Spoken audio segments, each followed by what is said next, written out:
The Absolute Universe is number one. Hey Internet, I'm Chris, and this is the place on the internet where I talk about comics, movies, games, and things I'm generally passionate about.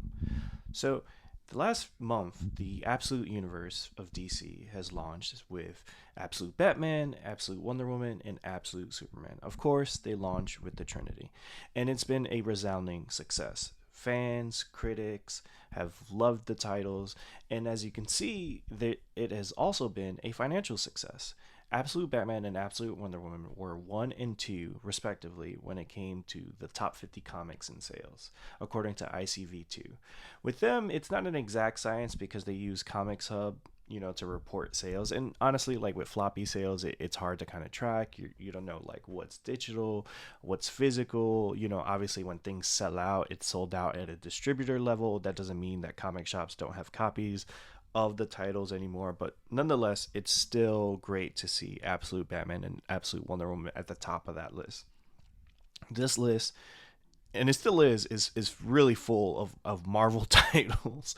So the third is Ultimate Spider-Man, and the rest of the list, there's only a third DC title in that list, where it's the DC All In One Shot. So again, all absolute related titles when it comes to DC in the top 10.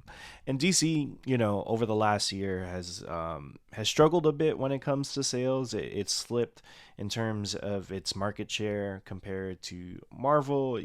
It's the two in the big two, and it was getting smaller. You were seeing things like the Energon universe at Skybound and Image gaining traction. And if you look at the list, Transformers is in that top 10.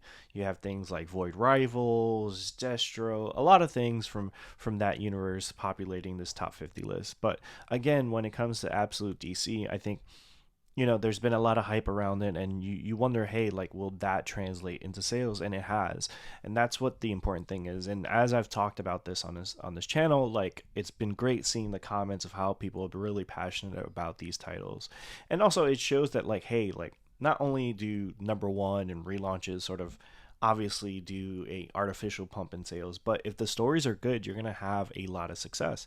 And you've seen that with Ultimate Spider-Man launched in January, and obviously it's a number one from Jonathan Hickman, and it's Spider-Man.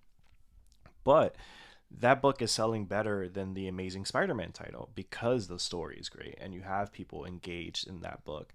Whereas, some of the other things, like, you may see that number one title there and then it drops out of the top 10 and stuff like that. So it's been cool to see that, and hopefully the Absolute Universe is able to mimic that. And the real sort of tell of the success of this universe is when the other titles like Absolute Flash, Absolute Green Lantern, and Absolute Martian Manhunter come out, which are not necessarily the Trinity when it comes to DC, how they do when they launch in terms of sales. I know when the November list comes out, Absolute Superman is going to be in that top 10. It was fantastic. Obviously, it's also going to a second print. We'll probably go to a third and fourth print, maybe. But it kind of shows you that, like, hey, this is a great moment in comics where the stories are great. You have a lot of companies investing in the voice of creators, and there are a lot of great things happening, not just at the big two, but in the indie scene and creator owned. So it's just about every week you could go to the shop and there's something exciting. Whereas, like, there were a couple months, almost a year, where you'd go in and be like, I guess I got to pick this up. And whereas now you're there because you want to see the next chapter in these stories. And hopefully, again, if they continue this momentum and invest in the stories, they're able to see that financial success, and the companies get bigger and we get bigger and better stories.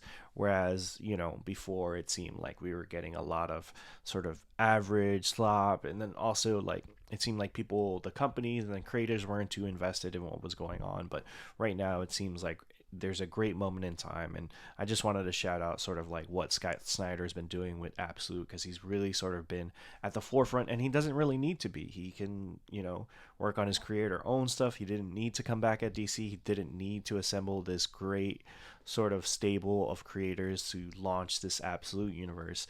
And I think it's given the industry a good boost. And also, like, right now, like, comic shops are struggling as well. So for them to have something like the Absolute universe, they can sort of get people back into the shop, sell some comics that aren't back issues.